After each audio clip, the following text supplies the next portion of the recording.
Jeshi la polisi limemsisitiza mjumbe wa kamati kuu ya Chadema Godbless Lema kufika katika kituo cha polisi ili awasilishe rasmi taarifa aliyoitoa kwenye mitandao ya kijamii juu ya usalama wake kuwa hatarini.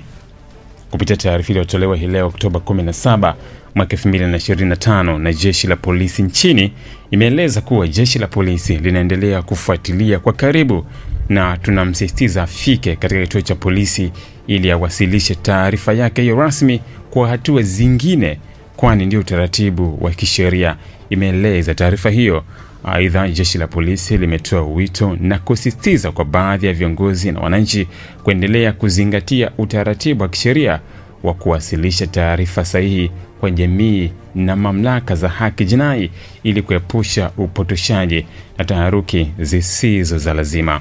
Kupitia ukurasa wake wa X, Lema aliandika kuwa maisha yake yapo hatarini kutokana na kudai kuwa baadhi ya watu wanamfuatilia na hata kuonekana maeneo nyumbani kwake, hali iliyomfanya kuwa na hofu juu ya usalama wake na familia yake. Dubai sasa Kitonga.